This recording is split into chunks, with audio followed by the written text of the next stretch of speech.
හොඳයි අයබෝවන් අපි මේ වීඩියෝ එකෙන් එකතු වෙන්නේ මොඩල් පේපර් 6 වල 6 වෙනි පේපර් එකේ දෙවෙනි පාර්ට් එක සාකච්ඡා කරන්න. කලින් අපි කතා කරා MCQ පාර්ට් එක.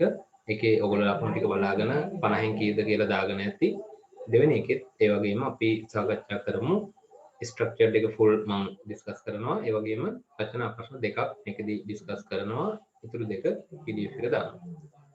හරි. ඒ අනුව අපි ආරම්භ කරමු සාකච්ඡාව. දෙවෙනි එකත් ඔයගොල්ලෝ ලියලා ඕනේ ඩිස්කෂන් එක බලන්න. හරි. ඒකේ පළවෙනි එක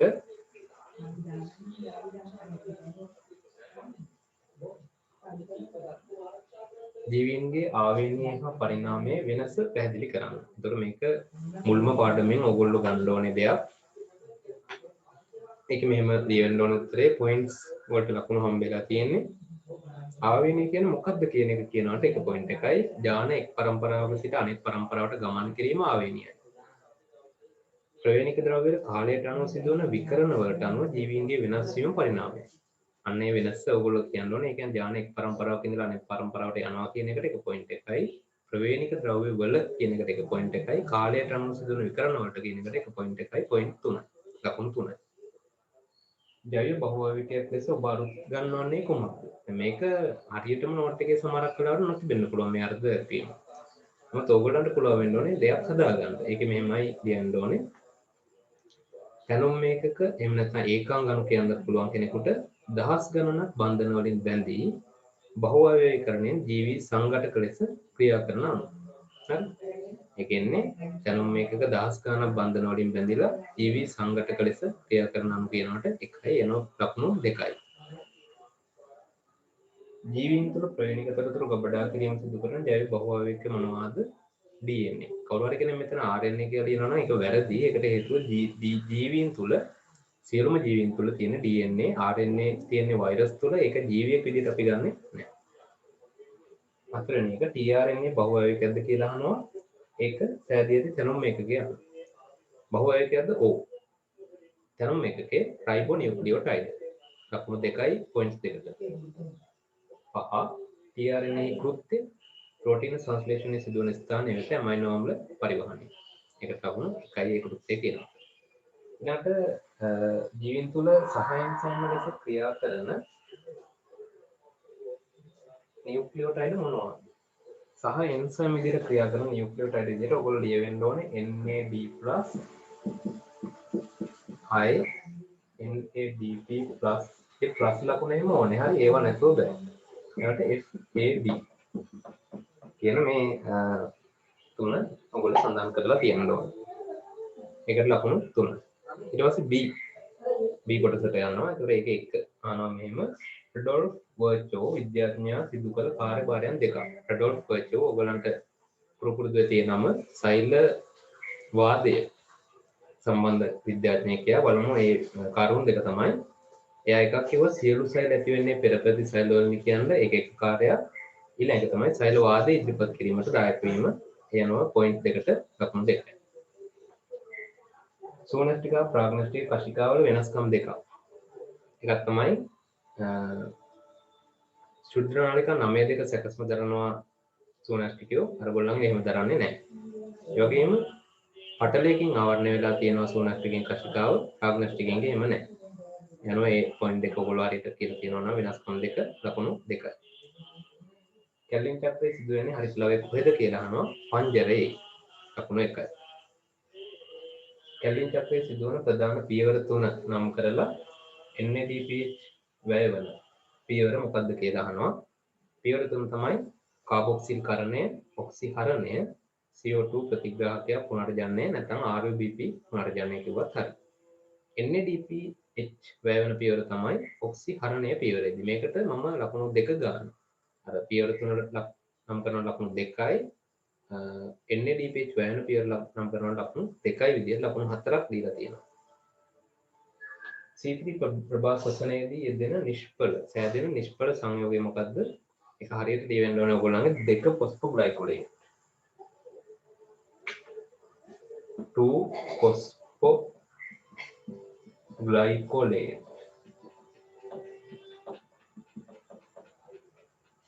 කියන සංයෝගය. ඒකට ලකුණු 1යි.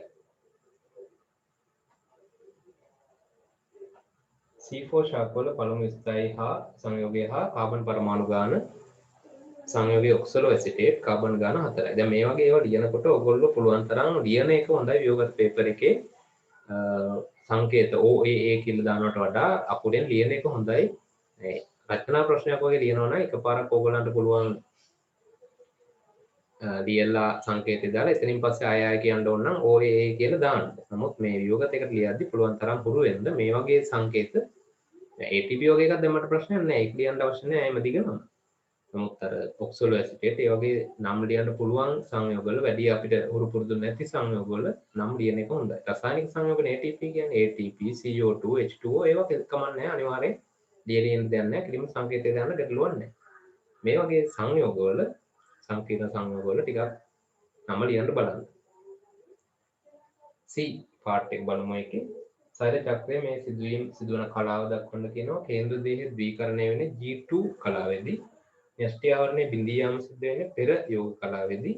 ඒ වගේම සහෝදර වර්ණ දේහාංශ ද්‍රව දෙපසට ඇදීම සිද්ධ වෙන්නේ වියෝග කලාවේදී. ඒ අනුව ඒ තුනට ලකුණු 3.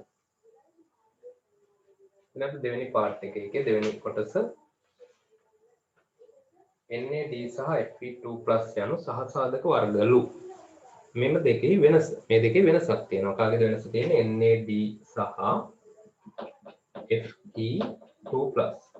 මේ දෙන්නගේ වෙනසක් තියෙනවා. දෙන්නම සහසාධක හැබැයි වෙනස්. කොහොමද වෙනස් වෙන්නේ? මෙයා කාබනික සහසාධකයක්, මෙයා අකාබනික සහසාධකයක්. එන කාබනික අකාබනික බව අණුව තමයි එයා වෙනස් වෙන්නේ. එනවා ඒක කියලා තියෙනවා නම් මෙයා කාබනිකයි මෙයා අකාබනිකයි කියලා ඒක ලකුණු 2යි දෙවෙනි ප්‍රශ්නේ. සීකෝ. තුන්වෙනි ප්‍රශ්නේ තියෙන්නේ හිස්තැන් පිරවීමක්. ඒකට හිස්තැන ඕගොල්ලෝ එතන පුරවන්නේ නැහැ. ඒකට දීලා තියෙනවා ABC කියලා වෙන් කරලා. ඒක මෙහෙම ඡේදයක් කියවනේ උපස්තරයේ එන්සයිමේ විශිෂ්ට ස්ථානයට බැඳේ.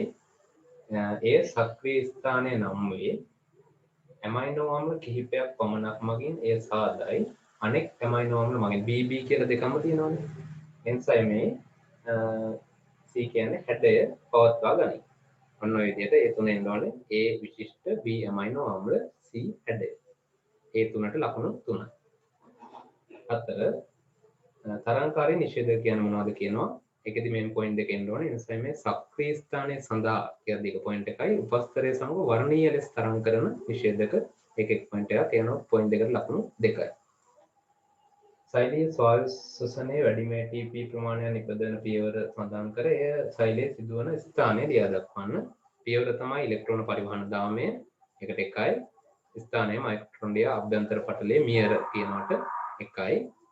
අභ්‍යන්තර පටලයේ පමණක් ප්‍රමාණවත් නැහැ. හරි මියර අනිවාර්යෙන් ලියන්න. එතකොට ඒ පොයින්ට් එකට ලකුණු 2යි.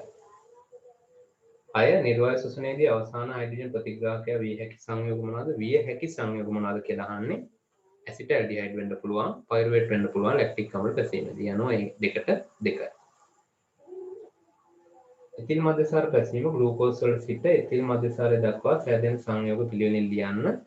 ග්ලූකෝස්, පයිරුවේට්, ඇසිටල්ඩිහයිඩ්, එතිල් මධ්‍යසාරය කියන එකේ ප්‍රධාන වශයෙන් ලකුණු දීලා තියෙන්නේ මම පයිරුවේට් සහ ඇසිටල්ඩිහයිඩ් කියන කොටස් දෙක.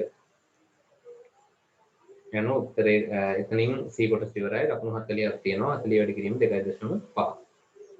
අන්තිමට ලකුණු 2යි. හරි. දෙවෙනි ප්‍රශ්නට යමු. දෙවෙනි ප්‍රශ්නේ අහනවා ඒ කොටසේ පළවෙනි එකෙන් මුල්ම පෘථිවි වායු ගෝලයේ පැවති වායු වර්ග 8ක්. ඔක්කොම වායු වර්ග ටික අහනවා. ඒකේ නයිට්‍රජන් වල oxide, CO2, CH4, ammonia, H2 hydrogen, H2S hydrogen sulphide සහ ජල වාෂ්ප කියන 8ම එනවා. ඒ 8ට ලකුණු 4යි. ප්‍රාක්සයිලයේ වූ RNA වල ප්‍රධාන කාර්යයන් දෙකක්. එකක් ජාන ලෙස ක්‍රියා කිරීම, අපව එන්සයිම ලෙස ක්‍රියා කිරීම. පොයින්ට් එකට ලකුණු 2යි.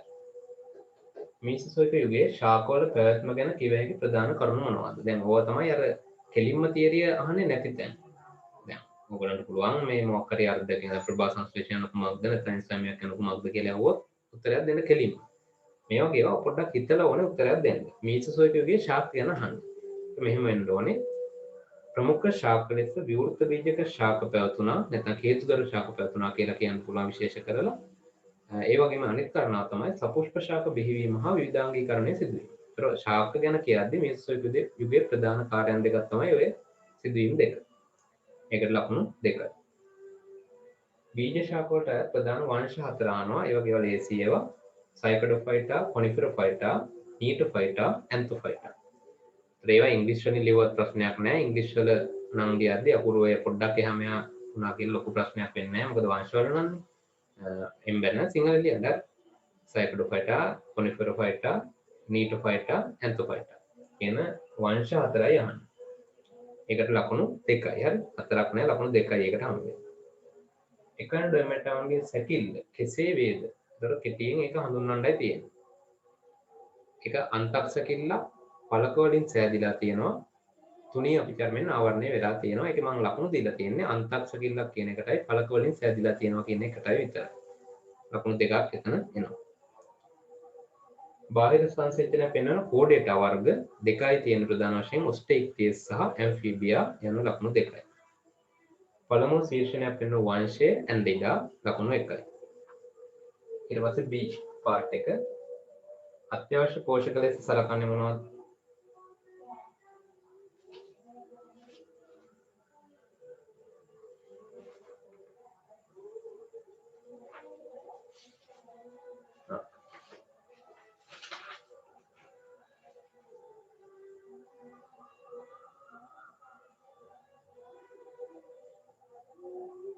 කොලේ අමාරුලා හරි ඒක. B කොටසේ පළවෙනි එක අහනවා ෆ්ලෝයම් පටකයේ සැදියති සජීවී සෛල වර්ග මොනවද කියලා. ඒකේ ඒතකොට එන්නේ ඔයගොල්ලෝ සජීවී සෛල වර්ග ඒවා highlight කරන්න ඕනේ ඔයගොල්ලෝ.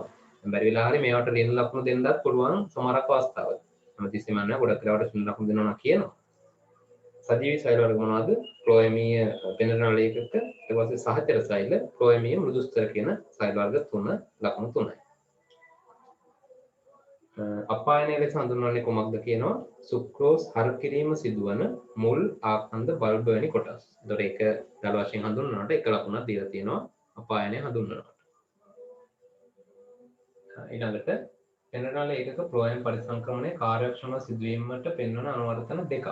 පෙනරන ඒකක ගැනයි අහන්නේ. එකක් තමයි සෛලප්ලාස්මය බොහෝ දුරට ක්ෂීණ වෙලා තිබීම. ඒක නිසා රුපෝරයක් හැදිලා තියෙනවනේ ඒක එකක්. අනික යාබද පෙනරන ඒකක අතර හරස් බිත්ති බිඳ වැටිලා සජිද්‍ර තල, පෙනර තල, සජිද්‍ර තල නැත්නම් පෙනර තල සෑදී තිබීම. ඒතකොට ඒ සෛලප්ලාස්මය බිඳ ක්ෂීණ වෙලා තිබෙන එකයි හරස් බිත්ති බිඳ වැටිලා තියෙන එකයි කිව්වනම් හරි ලකුණු දෙකයි. උත්සේදන ආකාර දෙක පත්‍රහරා උත්සේදන ආකාර දෙක යනවා ඔයගලන්ට දාන්න පුළුවන් වෙන්නේ මෙතෙන්දී පුටිකා සහ උච්චර්මීය උත්සේදනයේ වාසිදුරු දාන්න බෑ මොකද පත්‍රහරා නෙමෙයි වාසිදුරු වෙන්නේ ලකුණු දෙකයි උත්සේදන ශීඝ්‍රතාවට ආර්ද්‍රතාවයේ බලපෑම කෙටියෙන් ඒකද කියන්න ඕනේ ඔයගොල්ලෝ දන්නවා දැන් උත්සේදනය වෙනවා කියලා කියන්නේ පත්‍රයකින් වගේ නේද ජලය වාෂ්පන එක එතකොට වායු ගෝලයේ තියෙන ආර්ද්‍රතාවය ගොඩක් වැඩි නම් ජලයේ වාෂ්පනයක් මොනවා වේද අඩු වෙයි. ඒ වායු ගෝලයේ තියෙනවා. ඒතකොට මොකක් වෙන්නේ නැද්ද? ජල විභව වෙනසක් ඇතිවීම අඩු වෙයි. මොකද මෙතනත් ජලය වැඩි, මෙතනත් ජලය වැඩි යනවා. මේ පිටවීම ගොඩක් ස්ලෝ වෙනවා. ඒක පැහැදිලි කරන්න තියෙනවා ඔයගොල්ලන්ගේ වචන වලින්. අර්ධතාව අඩු නම් පරිසරයේ ජල වාෂ්ප සාන්ද්‍රණය ශාක පාත්‍ර තුළට සාපේක්ෂව අඩුයි. සාපේක්ෂව මේ කියන්නේ අර්ධතාව අඩු නම් ආර්ද්‍රතාව අඩුයි කියන්නේ පත්‍ර වලට සාපේක්ෂව වායු ගෝලයේ ජල වාෂ්ප සාන්ද්‍රණය අඩුයි. ඒ නිසා විසරණ අනුක්‍රමණයකින් පත්‍රයෙන් ජලය පිට වෙනවා. ආර්ද්‍රතාව වැඩි නම් උත්සේදන ශීඝ්‍රතාව අඩු වෙනවා. මොකද අර විසරණ අනුක්‍රමණය නොපීඩන නිසා. ඒකෙදී ඒ කරුණු ටික පැහැදිලි වෙන්න ලියලා තියෙනවා නම් ලකුණු 2යි. ශාක වලට උත්සේදනය සිදුවීමේ වැදගත්කම වැදගත්කම් කීපයක් තියෙනවා. ජලය හා ඛනිජ ශාක දේහය පුරා බෙදා හැරීම, පත්‍ර පෘෂ්ඨයේ සිසිල්වීම, රසෝද්ගමනය, මුල් මගින් ජලය අවශෝෂණය ඔය කියන කාරණා වලින් දෙකක් ඕනෑම දෙයකට ලකුණු දීලා තියෙනවා දෙකක්. හරි. ශාකයේ ඊළඟ C කොටසට එනවා. ශාකයක ද්විතීයික වර්ධනයට දායක වන විභාජක වර්ගය දක්වා ඊට නිදසුන් දෙකක් නම් කරන්න. වර්ගය තමයි පාර්ශ්වික විභාජක, නිදසුන්, සනාල කැම්බියම් සහ වල්ක කැම්බියම්. ලකුණු 2යි. දෙවෙනි එක වර්ෂා සහ වියලි වනාන්තරවල පත්‍ර ප්‍රමාණය පිළිබඳව මොකක්ද කියන්න පුළුවන්? වර්ෂාවල ප්‍රමාණයෙන් විශාලයි. පත්‍ර තලය ප්‍රමාණයෙන් විශාලයි. වියලියේ වේ කුඩායි. දැන් ඔය දියුල් වගේ ගත්තම කුඩා පත්‍රම් තියෙන්නේ. ඒකට ලකුණු 1යි. ද්විබීජපත්‍රි පත්‍රයක හරස් කඩෙන් දෙකේගේ ප්‍රභා සංශ්ලේෂණයේ සිදුවන සෛල වර්ග මොනවාද? ඒවත් ටිකක් අමුතු ප්‍රශ්න. ඒ කියන්නේ අර හිතලා ගන්න ඕන. එකපාරටම තියරි අහන ඒවා නෙමෙයි. ඒතර ගන්න පුළුවන් සෛල වර්ග තමයි ඉනි මෘදුස්තර, සයවර මෘදුස්තර සහ පාලක සෛල. අමතක වෙනවා නම් ඒක තමයි ගොඩක් අයට අමතක වෙන්නේ. පාලක සෛල වල අපි දන්නවා හරිතලව තියෙනවා. යන ලකුණු 3යි. පොයින්ට් 3. ශාක තුළ ජල පරිවහන පත් අතුරින් පටල හරහා සම්ප්‍රේෂණ මාර්ගයේදී ජලය ගමන් කරන අයුරු කෙටියෙන් පහදන්න. ඒකද මේ පොයින්ට්ස් විදියට එන්න ඕනේ. ප්ලාස්ම පටලය හරහා ඇතුල් වෙනවා. ඇතුල් වෙලා ප්ලාස්ම පටලයෙන්ම පිට වී නැවත යාබද සෛල වල ප්ලාස්ම පටල හරහා ගමන් කරන සතේ. ඒතර ප්ලාස්ම පටලය ඇතුල් වෙලා ඒ ප්ලාස්ම පටලයෙන් පිට වී නැවත ප්ලාස්ම පටල හරහා ගමන් කරනවා කියන එකට. හරි. ප්ලාස්ම පටලය ඇතුල් වෙනවා කියන එකටයි නැවත ප්ලාස්ම පටල හරහා ගමන් කරනවා කියන එකටයි පොයින්ට් 2යි ලකුණු 2යි. සීකස් ජීවන චක්‍රයේ දැකිය හැකි භෞමික ජීවිතයට ඇති අනුවර්තන 4කට ලකුණු 2ක් මම දීලා තියෙන්නේ. බීජ නිෂ්පාදනය මෙතනින් ඕනෙම 4ක් ගන්න පුළුවන්. බීජ නිෂ්පාදනය ශීන වූ ජන්මාණු ශාකයේ සංසේචනයට ජලය අවශ්‍ය නොවීම, පරාග හා ඩිම්බ නිපදවීම, පත්‍ර උච්චර්ම හා කුණ්ඩලාකාර ප්‍රාක්පත්‍රණය දැරීම කියන පහෙන් 4ක් ගන්න පුළුවන්. ඒකට ලකුණු 2යි. බීජ පැලවල ත්‍රිත්ව ප්‍රතිචාරය යනු කුමක්ද? ඒ කියන්නේ බීජයක් ඇති වෙනකොට ඇති වෙන බීජ පැලයේ ත්‍රිත්ව ප්‍රතිචාර තමයි කඳ දික්වීම නිෂේධනය, පාර්ශ්වික වර්ධනය දිරිගැන්වීම, තිරස් වර්ධනය දිරිගැන්වීම කියන කරුණු තුනට ලකුණු 3යි. එතකොට පොයින්ට්ස් ගන්න එතනින් සම්පූර්ණ වෙන ඔක්කොම 40ක්. ඒ 40 වැඩි කිරීම 2.5 ලකුණු හදා ගන්න. ඊළඟ තුන්වෙනි ප්‍රශ්නෙට ගියොත් ඒක සත්‍යය පාඩමට අදාළ වෙනවා. ඒක කියනවා මෙහෙම අග්න්‍යාසය අන්තරාසර්ගී මෙන්න බහිරාසර්ගී වෙනවා. ඒක කෙටියෙන් පැහැදිලි කරන්න කියන. ඉතින් ඒක සරල දෙයක්. ඕගොල්ලෝ දන්නවා අග්න්‍යාසයේ බහිරාසර්ග කොටසකින් ආයුෂ නේ ජීර්ණ එන්සයිම ශ්‍රාවයක් සිද්ධ වෙනවා. ඒ වගේම ලැංගික දීපිකා වලින් හෝමෝන් නිපදවනවා. ඉතින් ඔකයි කියන්න ඕනේ කෙටියෙන්. මෙහෙමයි ඒක කියන්නේ. ප්‍රනාල දරන අග්න්‍යාශයක යුෂ නිපදවන ශ්‍රාවී සෛල දරන බදරිකා මෙන්ම. ඒකට එක පොයින්ට් එකයි. ඉන්සියුලින් හා ග්ලූකගන් හෝමෝන් නිපදවන ලැංගික දීපිකා පැවතීම. ඉතින් ඔය නම් ලියවෙන්න ඕන. නම් වලට තමයි ලකුණු වෙන්නේ. ඒ පොයින්ට් එකට ලකුණු 2යි. අක්මාවේ ව්‍යුහම ඒකකය හා කෘත්‍රිම ඒකකය. ව්‍යුහම ඒකකය තමයි අක්මා සෛල. කෘත්‍රිම ඒකකය අක්මා අනුකණ්ඩිකාව ලකුණු 2යි. ශුද්ධ ජීවීන්ට එරෙහිව ආරක්ෂණයක් සපයන්නේ අක්මාවේ කුමන සෛල වර්ගද කියලා.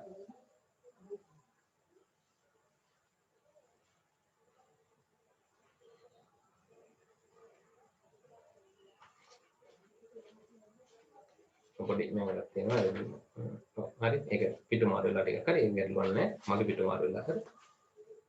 අක්මාව සුද්ධ ජීවීන්ට එරෙහිව ආරක්ෂණයක් සපයන්නේ කුමන සෛල වර්ගය නිසාද? යාකෘතික මහා භක්ෂාණු නැත්නම් කෙනෙකුට ලියන්න පුළුවන් කූපර සෛල කියලා. දෙකම හරි එක ලකුණයි මේක. තන්තු බහුල ආහාර වර්ග 3ක්. ලේසි පළතුරු එළවලු දාන්නේ ඒවෙන් මොනවා හරි 3ක් ලියනද වර්ග ලිව්වත් තමක් නේ. හරි. හම්බ peerේම එහෙම සමාන ලියන්න එපා. හරි. ලියනකොට පළතුරු එළවලු දාන්නේ කියලා ඒකට ලකුණු 1යි. ඊළඟට අත්‍යවශ්‍ය පෝෂක කියන්නේ මොනවද කියන එක එනවා අපි. අත්‍යවශ්‍ය පෝෂක විදියට හඳුන්වන්නේ මොනවද කියන එක. හරි. ඒකේ මොනවද කියලා උදාහරණ මේ ආන්නේ. මේකෙන් මේ මොකක්ද අත්‍යවශ්‍ය පෝෂක කියන එකයි ඒ ප්‍රශ්නේ තේරුම වෙන්නේ. ඒකෙන් මෙහෙම ලියන්න ඕනේ ඔයගොල්ලෝ ලියද්දී සරල පූර්වක අණු වලින් ශරීරය තුළ නිපදවිය නොහැකි ආහාර මගින් බාහිරින් ලබාගත යුතු පෝෂක. පොයින්ට් එක වෙන්නේ ඒකේ ශරීරය තුළ නිපදවිය නොහැකි ආහාර මගින් බාහිරින් ලබාගත යුතු පෝෂක කියන පොයින්ට් දෙකට ලකුණු 2යි. ඊළඟට දීලා තියෙනවා මේ විටමින් B2 වල T වල ආහාර සහ උණුතා ලක්ෂණ. විටමින් B2 කිරි නිෂ්පාදන මස් එළවලු. උතෙන් දෙකක්වත් අතම ගන්න තියෙන්න ඕනේ. එකෙන් උණුතාව සමේ වන ඇති වෙනවා. D අඩංගු වෙනවා කිරි නිෂ්පාදනය වගේම බිත්තර කහ මදේ. ඒක විශේෂයෙන් දාන්නේ දෙකක්වත් තියෙන්න ඕනේ අඩුව ගන්න. හරි. ඒක එක ලකුණ හම්බෙනවා. එකෙන් ඇති වෙනවා රිකට්සියාව එහෙම නැත්නම් අස්ථි මෘදු වීම. අස්ථි සම්බන්ධ රෝග කියලා තිබ්බත් ගැටලුවක් නැහැ. ලකුණු ගන්න පුළුවන්. ඒ දෙකට ඒ B කොටස් දෙකට එක ගාන ලකුණු 2යි. එතකොට අර ඒක එක පාර්ට් එකකට හම්බෙන භාගය. ආහාර අඩංගු ආහාරය කියන එකට භාගයයි එකක. හරි. ඊට B පාර්ට් එක ගත්තම හෘදයේ ස්ථේගටෙහි පිහිටීම. පිටිම කියද්දි දකුණු කර්ණික මයෝකාඩියමේ උත්තර මහා ශිරාව විවෘත වන ස්ථානයට ආසන්නව පවතිනවා. දකුණු කර්ණික මයෝකාඩියම කියන්නේ 1යි, උත්තර මහා ශිරාවට විවෘත වන ස්ථානයට ආසන්නව කියන්නේ 1යි, දකුණු 2යි. කිරීටක ත්‍රොම්බෝසිස් කියන්නේ මොකද්ද? රුධිර කැටි ගැසීම මගින් කිරීටක ධමනි අවහිර වීම. ඒක කියනවාට එක ලකුණයි. ප්‍රතිකටිකාරකයක් නම් කර එය මේ කැටි ගැසීම වළක්වන්නේ කොහොමද කියනවා. කැටිකාරකයේ ප්‍රතිකටිකාරකය තමයි හෙපරින්. වළක්වන විදි දෙකක් තියෙනවා. යා ප්‍රෝතොම්බ්‍රීන් බවට පත්වීම වැළැක්වීමත් ඒ වගේම ෆයිබ්‍රිනෝජන් ෆයිබ්‍රීන් බවට පත්වීම වැළැක්වීමත් කියන කාරණා දෙකම ඉටු කරන හින්දා රුධිර කැටි ගැසීම වැළකෙනවා. උත්තරේ ඒකට ලකුණු 2යි. හෙපරින් කියනකොට එක ලකුණයි, කොහොමද කියනකොට ලකුණයි 2යි. සිගරට් දුමෙහි අඩංගු ඇබ්බැහි වන රසායනිකය නම් කර එමගින් දේහයට සිදුවන බලපෑම. රසායනිකය තමයි නිකොටීන්. දේහයට සිදුවන බලපෑම తాවකාලික හෘද ස්පන්දන වේගය ඉහළ නැංවීම, පර්යන්ත රුධිර වාහිනී සංකෝචනය, తాවකාලික රුධිර පීඩනය ඉහළ යාම කියන කාරණා තුනෙන් අඩුම ගානේ දෙකක්වත් ලියන්න. එතන නිකොටීන් කියනකොට එක ලකුණයි, එතනින් කරුණු දෙකකට ලකුණු 2යි, මුල් ලකුණු 3යි. විදුරු හා මැටි කර්මාන්තාශ්‍රිත සේවකයන්ට ප්‍රධාන ලෙස ඇතිවිය හැකි රෝග තත්ත්වය. ඒ කියන්නේ ශ්වසන රෝගය හරි. මෙතන රෝගය කියලා අහන්න බෑ. ප්‍රධාන ලෙස ඇතිවිය හැකි රෝගය හරි. වෙන වෙන රෝගات හැදෙන්න පුළුවන්. ප්‍රධාන විදියට ඇති වෙන්නේ සිලිකෝසිස් කියන රෝගයේ එක ලකුණ. මේ දෙක භක්ෂක සෛල ලෙස ක්‍රියා කරන සෛල වර්ග 3. භක්ෂක සෛල විදියට ක්‍රියා කරනවා රුධිරයේ තියෙන නියුට්‍රොෆිල, මොනොසයිට, ඒ වගේම මහා භක්ෂාණු කියන සෛල වර්ග 3 ප්‍රධාන වශයෙන් ලකුණු 3. වෘක්කාණු තුලදී පෙරණයට ශ්‍රාවය විය හැකි ද්‍රව්‍ය. ශ්‍රාවය විය හැකි ද්‍රව්‍ය ඔක්කොම අහනවා මෙතෙන්දී. ඒකේ ලියන්න ඕනේ H+, ඇමෝනියා, ක්‍රියටිනයින්, ඖෂධ, අතිරික්ත K+. එතන 5ක් තියෙනවා. එකෙන් 4ක්වත් ඔයගොල්ලෝ සඳහන් කරන්න ඕනේ ලකුණු 2යි. හතරටම ලකුණු 2යි හම්බ වෙනවා. ඊළඟට C කොටස ශුක්‍රාණුක දැකිය හැකි ප්‍රධාන කොටස් 3 හිස, දේහය, හිස මධ්‍ය කොටස සහ වලිගය. හිස මධ්‍ය කොටස සහ වලිගය ලකුණු 3යි. ශුක්‍ර තරලය මගින් සිදු කරන ප්‍රධාන කෘත්‍ය. කෘත්‍යය ප්‍රධානම කෘත්‍ය මොනවද කියලා අහන්නේ. ඒතර කෘත්‍යම් කීපයක් ඔයගොල්ලෝ ලියන්න ඕනේ. ශුක්‍රාණු චලනයට ද්‍රවමය මාධ්‍ය සැපයීම, ස්ත්‍රී ප්‍රජනක මාර්ගයේ ආම්ලික බව උදාසීන කිරීම, ශුක්‍රාණු වලට පෝෂණය සැපයීම කියන කාරණා තුන තමයි එයා කරන්නේ ලකුණු 3. මානව කලල පටල මොනවාද? කලලාවාරයේ, කෝරියම, බීජාන්න මඩිය සහ අලින්තේ කියන කලල පටල 4 ගැනයි ඔය අහන්නේ ලකුණු 2යි. හරි? 4 තිබ්බට 4 නැහැ ලකුණු 2යි හම්බෙන්නේ. පුරුෂයන් සඳහා ස්ථිර උපත්පාදන ක්‍රමයක්. ස්ථිර උපත්පාදන ක්‍රමයක් විදිහට වාසෙක්ටොමි ශල්‍ය කර්මය අපිට ගන්න පුළුවන්. ද්‍රවස්ථිතික සැකිල්ලක් ගන්න සත්ත්ව වංශ. ද්‍රවස්ථිතික සැකිල්ල මතක ඇති සන්ධාරණ පාඩමේ තියෙනවා. ද්‍රවස්ථිතික සැකිල්ලක් කියන්නේ මොකද්ද? විශේෂයෙන්ම සීලෝමයක් තියෙන ජීවීන්ට තමයි ද්‍රවස්ථිතික සැකිල්ලක් අපිට දකින්න පුළුවන් වෙන්නේ. ගන්න පුළුවන් අපිට නිඩාරියා, එයාගේ ආමාශය වාහිනී කෝරේ තියෙන තරලය මගින් නෙමටෝඩා ඇනලිඩා කියන කට්ටියගේ අපිට පුළුවන් ද්‍රවස්ථිතික සැකිල්ලක් දකින්න. ඒකට ලකුණු 1යි. හරි ඔක්කොටම ඒ තුනටම ලකුණු 1යි. හිස් කබලේ කෝටරක පවතින අස්ථි සියල්ල නම් කරන්න. දිද්‍රාස්ථිය, කීලාස්ථිය, ඌර්ධව අනුකාස්ථිය, ලලාටාස්ථිය කියන අස්ථි 4. ඒකට ලකුණු 4යි. හරි. පාදයේ වක්‍රතාවල ප්‍රයෝජන.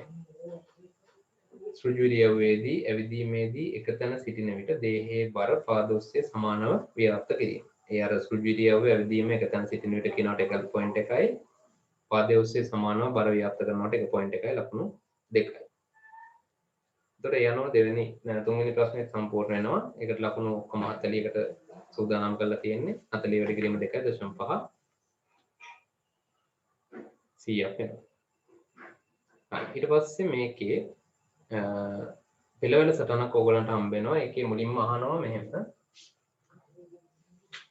ඉහත පෙළවල සටන මගින් පෙන්වා ඇත්තේ බොහෝ දුරට ප්‍රමුඛ ලක්ෂණයක් ආවේ නේද? නිලීන ලක්ෂණයක් ආවේ නේද කියලා. ඒතර පෙළවල සටන ඕගොල්ලෝ අධ්‍යයනය කරලා තියෙනවා නම් ඒක වගේ එකක් දැක්ක ගමන් ඔයගොල්ලන්ට කියන්න පුළුවන් ප්‍රමුඛද නිලීනද කියලා. ප්‍රමුඛ එකේ හැම පරම්පරාවකම අපිට පුළුවන් දකින්න රෝගයේ නැත්තම් ඒ ලක්ෂණය තියෙන කට්ටිය. රූපොන්දර්ශයක් විදිහට ලක්ෂණය තියෙනවා. දැන් කම්මුල වල ගහනවා නම් ඒ කම්මුල වල ගහින ලක්ෂණය ඒ පරම්පරාවල කට්ටියක තියෙනවා. පේනවා අපිට ප්‍රමුඛ නම්. යනවා මේකේ පෙරවල සටහන් බලපුවම ඕගොල්ලන්ට පැහැදිලි මේක ප්‍රමුඛ ලක්ෂණයක් කියන එක. ඊළඟට ඒකට එක ලකුණයි. ඊළඟට දෙවෙනි එකෙන් අහන්නේ මේකේ සියලුම ප්‍රේණිදර්ශ වලට නිදි නැදිලේ W capital W හා simple W නම් හරි හැම පරම්පරාවක් තියෙම කොටුවක් රවුමක් ගානේ ඔයගොල්ලෝ ලියන්න ඕනේ ඒකේ කොහොම එන්න පුළුවන්ද ප්‍රේණිදර්ශය කියලා. ඒතර මම පෙරවල සටහන මේක අඳින්න යන්නේ නැහැ. පරම්පරාව ගානේ ගත්තාම පේලියටම ලියවෙන්නේ හරි. මම ඒ ටික ගන්නට ලියනවා. ඔයගොල්ලෝ හරියට චෙක් කරගන්න. පළවෙනි පරම්පරාවේ ඉන්න කට්ටිය මම මුලින්ම ලියනවා. වෙන්න පුළුවන් මෙහෙම. ඒ කියන්නේ විෂම යුග්ම තත්ත්වය ඊළඟ එක්කෙනා රෝගී අනිවාර්යෙන්. කියන්නේ ප්‍රමුඛ ලක්ෂණයක් නෙමේක. දැන් ප්‍රමුඛ ලක්ෂණයකින් තීරණය වෙනවා කියන්නේ එයා නිරෝගී කෙනා මොකද වෙන්න ඕනේ? නිලීන සමයුග්මක වෙන්න ඕනේ. එක ප්‍රමුඛ ඇලීලයක් හරි තිබ්බොත් එයා ලක්ෂණය පෙන්වනවා. ඊළඟට අනිත් දෙන්න එයා නිරෝගී කෙනෙක් අනිත් කෙනා විෂම යුග්මක කෙනෙක්. මේ පළමු පරම්පරාව හරි දෙවන පරම්පරාවේ කට්ටිය මේ ලියන්නේ. එතන ඉන්නවා 6 දෙනෙක් දෙවෙනි පරම්පරාවේ. පළවෙනියා මෙහිම කෙනෙක්. ඊළඟ දෙන්නම නිරෝගී කියන්නේ මේ ලක්ෂණය පෙන්වන්නේ නැති අය. ඊළඟ එක්කෙනා මෙහිම විෂම යුග්මක කෙනෙක් අනිත් කෙනා විෂම යුග්මක කෙනෙක් අන්තිම එක්කෙනා ලක්ෂණය පෙන්වන්නේ නැති කෙනෙක්. තුන දරු පරම්පරාව ගත්තාම එයාලගේ ඉන්නවා මෙහෙම එයා මෙහෙම වෙන්නත් පුළුවන්. ඒ කියන්නේ කැපිටල් W දෙකක් තියෙන කෙනෙක් වෙන්නත් පුළුවන්. කැපිටල් W සිම්පල් W තියෙන කෙනෙක් වෙන්නත් පුළුවන් ලක්ෂණය පෙන්වන නිසා. අනිත් කෙනා අනිවාර්යයෙන්ම සිම්පල් W සිම්පල් W වෙනවා. මෙයාගේ අපිට තීරණයක් ගන්න බෑ හරියටම ඊළඟ පරම්පරාව කියනකම්. ඒකයි එහෙම දාන්නේ. ඔය ටිකම ඔයගොල්ලෝ හරියට කරලා තියෙනවා නම් ලකුණු 4ක් හම්බ වෙනවා. එකක් වගේ අඩු නම් ඒතකොට 3මාරයි. එහෙම භාගි වගේ අඩු වෙනවා. ඊට පස්සේ දැන් මෙතන මුලින්ම වරද්දාගත්තා නම් කොහොම නිලින් ලක්ෂණයක් කියලා වරද්දාගත්තා නම් කොහොමත් වැරදි නේද? ඊට පස්සේ කියනවා ආවේනික අදාළව බහුකාර්යතාව කියන්නේ මොකක්ද? බහුකාර්යතාව මෙන්දලිය නොවන ආවේනියක් ඒක අර්ධකය මෙහෙමයි එන්නේ එක් ඥානයක ප්‍රකාශනයෙන් එකිනෙකට සම්බන්ධයක් නැති ලක්ෂණ රාශියක ප්‍රකාශනය. එක් ඥානයක ප්‍රකාශනය කියන එකට 1 පොයින්ට් එකයි එකිනෙකට සම්බන්ධයක් නැති ලක්ෂණ රාශියක් කියන එකට 1 පොයින්ට් එකයි. මොන දෙකයි? හතරවෙනි එක ඔපෙරෝන කියන්නේ මොනවද? ඒකත් අර්ධකීමක් අපිට හදා ගන්න පුළුවන් මේ විදිහට ප්‍රාග්නොස්ටිකෙන් තුල පළවෙනි පොයින්ට් එක ඊළඟට පාලක ප්‍රදේශයක් හා ව්‍යුහමය ඥාන වලින් සමන්විත. පාලක ප්‍රදේශයක් හා ව්‍යුහමය ඥාන වලින් සමන්විත තනි ප්‍රතිලේඛන ඒකකයක් ලෙස ක්‍රියා කරන ඥාන කාණ්ඩයක්. අන්නේ පොයින්ට් තුනට ලකුණු 3. පස්වෙනි එක ප්‍රවේණිකයේ අතිපිහිත නොවන්නේ ඇයි? කෝඩෝන ත්‍රිත්ව එකක් පසුපස එකක් කියවන බැවින්. එක ලකුණයි. ඊට පස්සේ පහත කෝඩෝන වලින් එකම ඇමයිනෝ අම්ලයක් නිරූපණය කරන කෝඩෝන ලියා දක්වන්න කියලා කියනවා.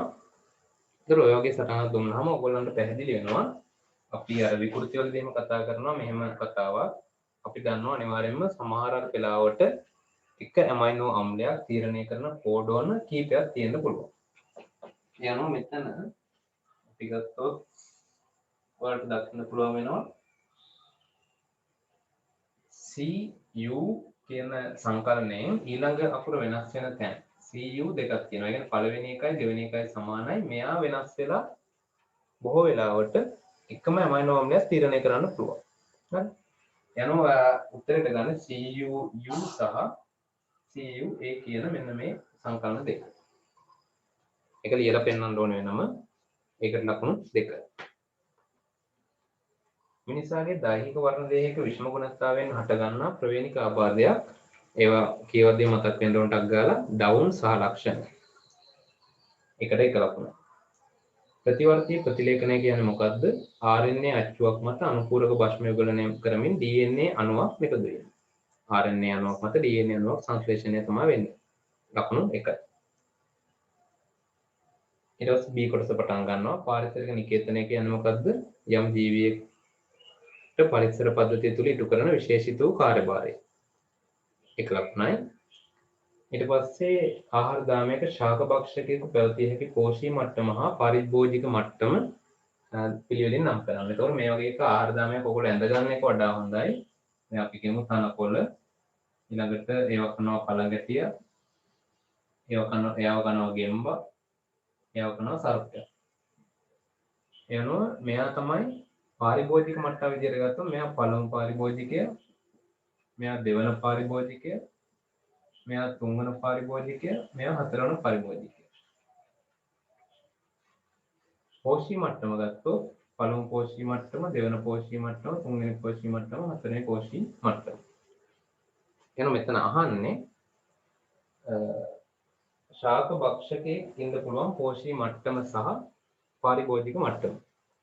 දැන් මේක වැරදි මලියක් තියෙනවා හරි. ඒක තමයි මොකක්ද මේ ගැටලුවක් තියෙනවා හරි. තනකොළ මොකද වෙන්නේ? එයා පාරිභෝජිකයෙක් නෙමෙයි. එයා නිෂ්පාදකයා හරි. ඒ පාරිභෝජික මට්ටම් වල වෙනස ඒකයි. මෙයා නිෂ්පාදකයා. පළවෙනි එකන පටන් ගන්න මෙතන ඉඳලා පළවෙනි පාරිභෝජිකය, දෙවෙනි පාරිභෝජිකය, තුන්වෙනි පාරිභෝජිකය. එතකොට ශාක භක්ෂකයා කියන්නේ මෙයානේ. මෙයාගේ එතකොට මොකද්ද? පෝෂී මට්ටම 2, පාරිභෝජික මට්ටම 1. මේ දෙක ලියනකොට හරියට ලකුණු 2යි. කිසිසේත් යටිකුරු නොවන පාරිසරික පිරමීඩය ශක්ති පිරමීඩය 1යි ලකුණු 1යි. පාත සත්ත්ව කොටස බහුලව දැකිය හැකි බියෝමය නම් කරන්න කියලා කියනවා. පළවෙනි එක ප්‍රේරි බල්ලාන්. මේවා ඔයගොල්ලෝ කියවලා තියෙනවා නම් උදාහරණයක් හොඳටම පොතේ නෝට් එකේ පැහැදිලිව තියෙනවා. එයාලා ඉන්නේ සෞම්‍ය කලාපික තෘණ භූමි වල ඒ වලට එක. B වල සයිබීරියානු කොටියා ඉන්නේ උතුරු කේතුදර වනාන්තරවල. ලැටි ගණන් බහුල වෙන්නේ චපරාල් වල ලකුණු 3යි. ජෛව විවිධත්වයට අර්ධදැක්වීමක් සපයන්න කියනවා. ඒකදී ඔයගොල්ලෝ කියන්න ඕනේ මෙහෙම භෞමික කරදිය හා වෙනත් පරිසර පද්ධති ඇතුළත්ව සියලු ප්‍රභවයන්ට අයත් ජීවීන් අතරත් ඔවුන් පරිසරය සමග කරනු ලබන පරිසර විද්‍යාත්මක අන්තර්ක්‍රියා අතර ඇති විචල්්‍යතාවය. එතකොට වෙනත් පරිසර පද්ධති ඇතුළත්ව කියන එකටයි ඊට පස්සේ ජීවීන් අතරත් කියන එකට එකයි. ඔවුන් පරිසරය සමග කරනු ලබන පරිසර විද්‍යාත්මක අන්තර්ක්‍රියා කියන එකට එකයි ලකුණු 3. විදේශික විශේෂයක් කියන කුමක්ද හඳුන්වනවා? ඒ ඇති සත්ත්ව විශේෂයක නිදසුන. මොකද හැඳින්වීමෙන් මානව ක්‍රියා හේතුවෙන් සිතාමතා හෝ අහඹු ලෙස ස්වභාවික පරාසයෙන් පිටත වෙනත් භූගෝලීය ප්‍රදේශයකට හඳුන්වා දුන් විශේෂයක්. පොයින්ට් දෙකක් එතන එනවා. මානව ක්‍රියා හේතුවෙන් හිතාමතා හෝ අහඹු ලෙස කියන්නේ එක පොයින්ට් එකයි. වෙනත් භූගෝලීය ප්‍රදේශයකට හඳුන්වා දීම කියන එකට එක පොයින්ට් එකයි. උදාහරණ තිලාපියා කියනවට එක පොයින්ට් එකයි ලකුණු 3යි. මේක සමහරක් අය රබර් කියලා ලියලා ඇති. නමුත් පැහැදිලිව වහලා තියෙනවා සත්ත්ව විශේෂයකට නිදසුනක් කියලා. ඒකට රබර් වලට ලකුණු දෙන්නේ නැහැ. ඒ වගේ ඒවා සැලකිලිට ගන්න ඕනේ ඔයගොල්ලෝ. ඊට පස්සේ වායු ඊළඟ ප්‍රශ්නේ යනවා මෙහෙම. ජෛව එයරසෝල සුද්ධ ජීව විද්‍යාවෙන් දැන් මේ සටහන් වෙන්නේ වායු මේ ජෛව එයරසෝල ලෙස අදහස් වන්නේ කොහොමද? ජෛව එයරසෝල ඒ නම තියෙනවා. මොකක්ද ඒ කියන්නේ කියනවා වායු ගෝලයේ අවලම්බිත ලෙස අංශු වායු ගෝලයේ අවලම්බිත අංශු ලෙස ඇති ක්ෂුද්‍ර ජීවීන් කියලා තියෙනවා නම් හරි ලකුණු 1යි. ආවරිත වෛරසයක ස්වභාවය කෙටියෙන් දක්වා ඊට නිදසුනක් දෙන්න. ආවරිතයි කියලා කියන්නේ කැප්සිඩය ආවරණය වෙලා තියෙනවා පටලයකින්. ගෝලාකාර කැප්සිඩය පටලයකින් ආවරණය වෙලා තියෙනවා. උදාහරණය herpes simplex වෛරසය. ලකුණු 2යි උදාහරණයටයි වැඩේ කියනවා. පෝෂ්‍යකාර මාධ්‍යයේ අමුද්‍රව්‍ය අහනවා. ඒක ඔයගොල්ලන්ට පාඩම් කරලා මතකයෙන් ලියන්න තියෙන්නේ පෙප්ටෝන, මාංශ නිස්සාරකය, සෝඩියම් ක්ලෝරයිඩ්, ආශ්‍රිත ජලය ඒක. කියන පහ අනිවාර්යයෙන්ම තියෙන්න ඕනේ. තුන්වෙනි එකට ඒක ලකුණු 4යි. ඒ පහ හරියටම තියෙනවා ලකුණු 4යි. හතරවෙනි එක අහනවා මානව ඉන්සුලින් ඉපදෙන්න භාවිත කරන ක්ෂුද්‍ර ජීවි විශේෂ දෙකක් E. coli සහ සැකරොමයිසිස්. හරි. විශේෂ දෙකක් නම් කරන්න කියනවා. එතකොට E. coli එතන සිම්පල් C සහ සැකරොමයිසිස්.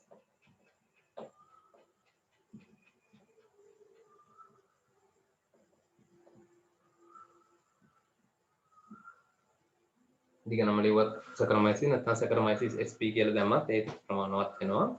එකට ලකුණු 2යි. අන්තිම ප්‍රශ්න 2. හරි අන්තිම ප්‍රශ්න කොටස් 2 තියෙන්නේ 10 වෙනි පාඩම ව්‍යවහාරික ජීව විද්‍යාවෙන් නැනෝ තාක්ෂණය යන කුමක්ද? ඒකට උත්තරය වෙන්නේ දර්ශීයව 100 නැනෝමීටර් ප්‍රමාණයට වඩා කුඩා ද්‍රව්‍ය හා උපකරණ නිර්මාණය හා භාවිතය. ඒක 100 නැනෝමීටර් වඩා කුඩා කියන එකට 1 පොයින්ට් එකයි. කුඩා ද්‍රව්‍ය හා උපකරණ නිර්මාණය හා භාවිතය කියනට 1 පොයින්ට් එකයි ලකුණු 2යි. ජෛව ප්‍රතිබිම්බනය වැඩි දියුණු කිරීමට යොදා ගන්නා නැනෝ භාවිතය නැනෝ ෂෙල්ස් කියලා අපි හඳුන්වනවා. හරි. මේ විදිහට එතකොට හතරම ප්‍රශ්න හතරම අවසන් වෙනවා. ඒතර ප්‍රශ්න 4ට ලකුණු 400ක් එනවා ඔක්කොම බලන්න කීයද කියලා. හැම එකම 40ට තමයි ප්ලෑන් කරලා තියෙන්නේ. 40න් 2.5 වැඩි කරලා 100ක් හදාගන්න.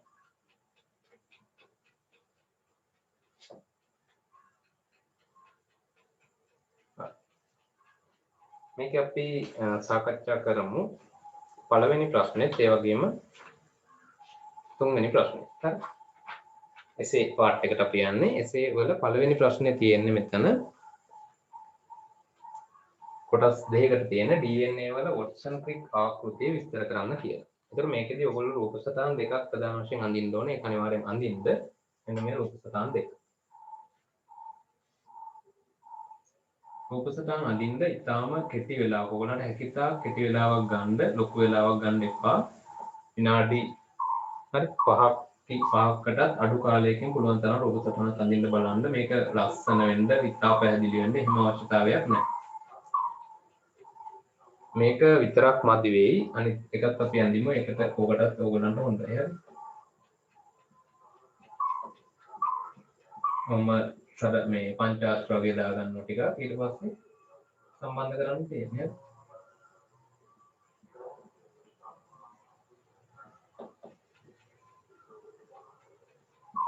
කොස්පේට ගන්නවම කියනවා.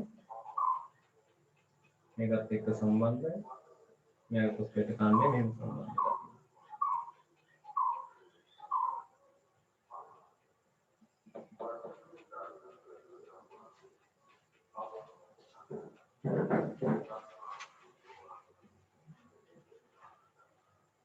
යෝගෙන් මේව නයිට්‍රජනීය භස්ම තියෙනවා.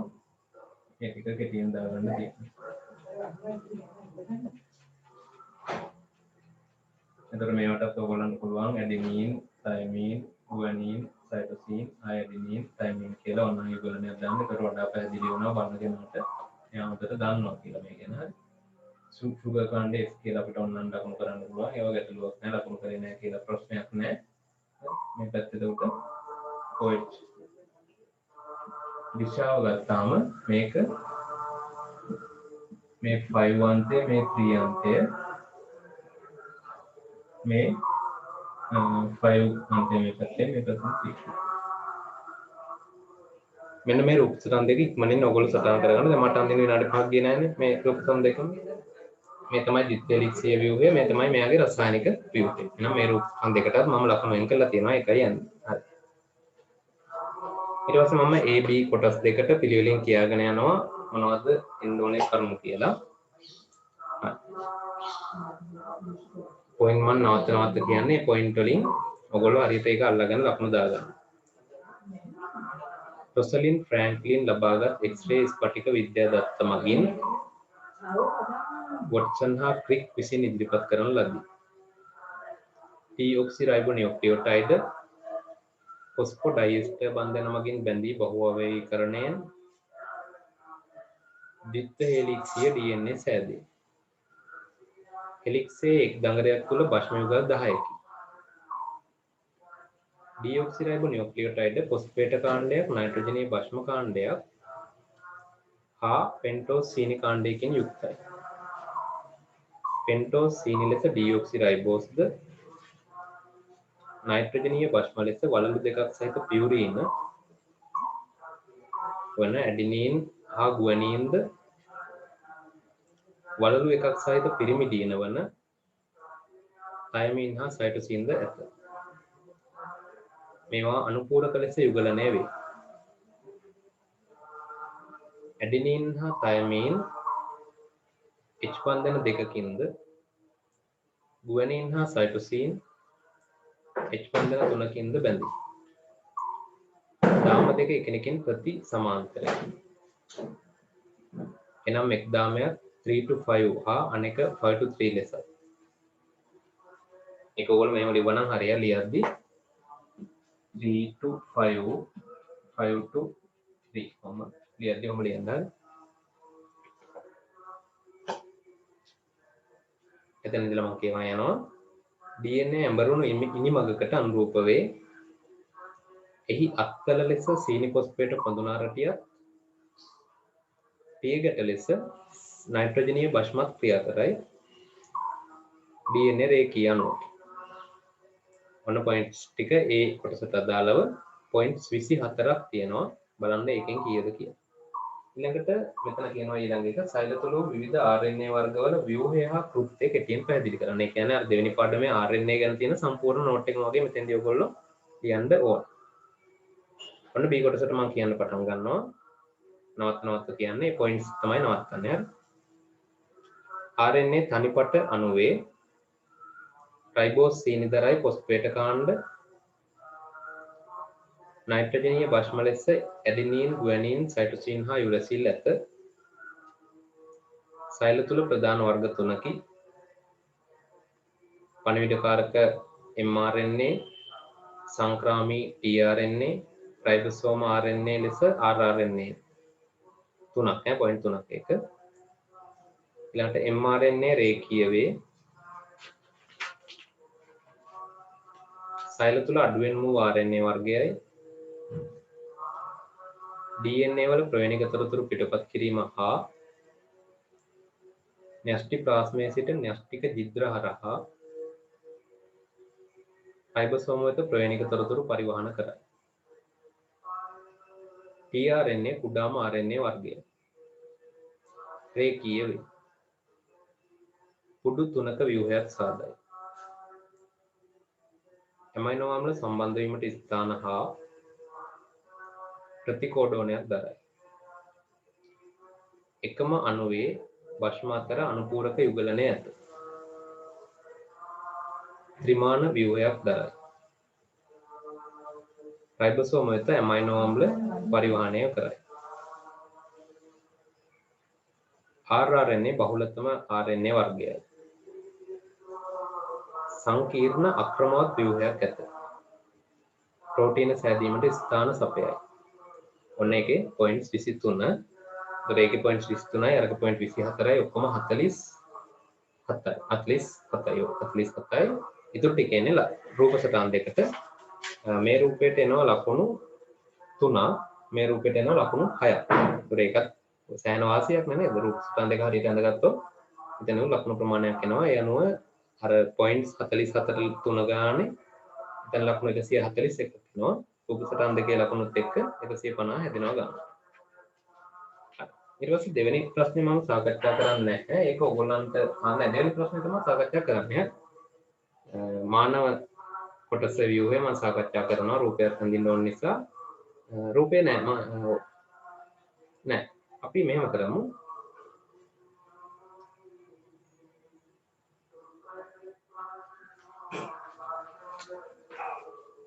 අපි මේ කරමු දැන් ටිකක් මේ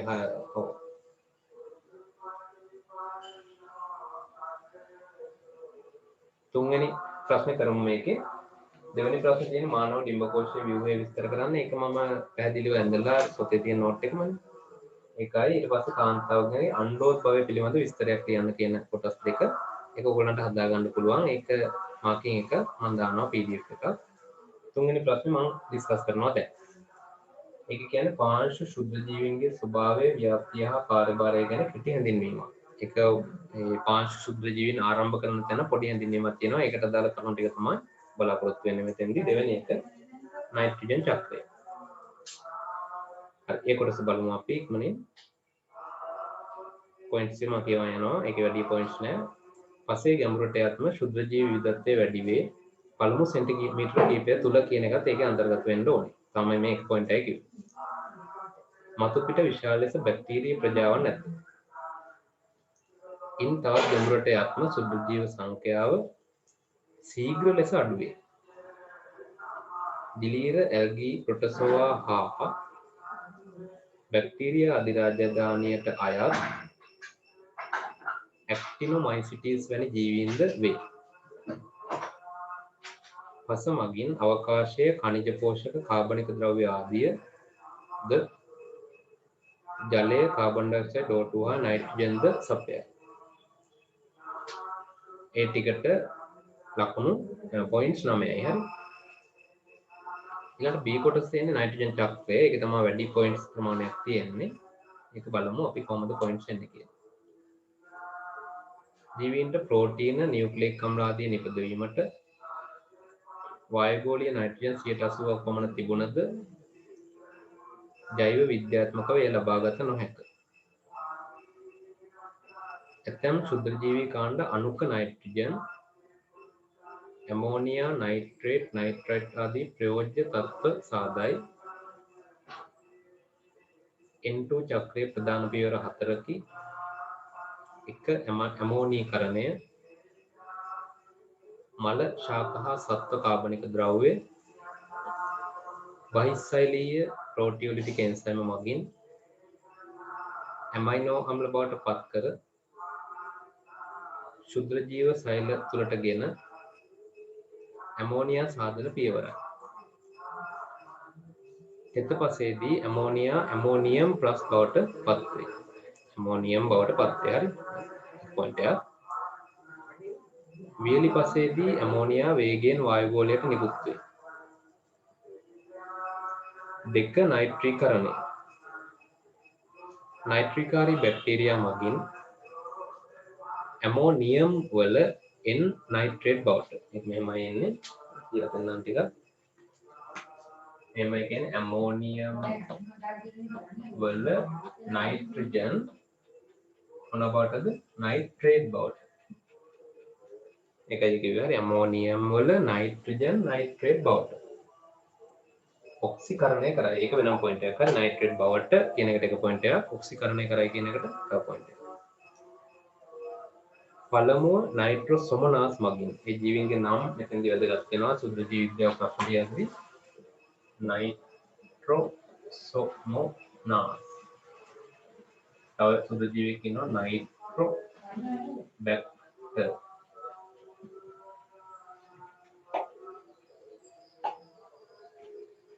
අයම මේ මෙතෙන්දලා කියවන්න ඇමෝනියම් වල නයිට්‍රජන් නයිට්‍රේට් බවට ඔක්සිකරණය කරයි.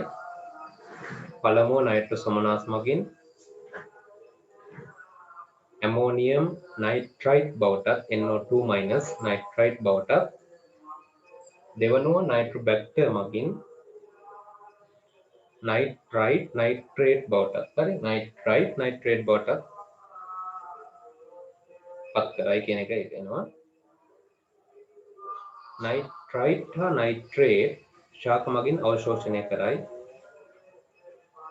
3. නයිට්‍රීහරණය. වායුගෝල O2 රහිත තත්ත්වවලදී සමහර සුද්ධජීවීන් නයිට්‍රේට් N2 බවට, ඒ කියන්නේ නයිට්‍රජන් බවට ඔක්සිහරණය කරයි. උදාහරණ සියුඩොමොනාස්. සුද්ධජීවියාගේ නම හරියට ලියලා තියෙන්න ඕනේ. P අකුරෙන් පටන් ගන්න එක සියුඩොමොනාස්.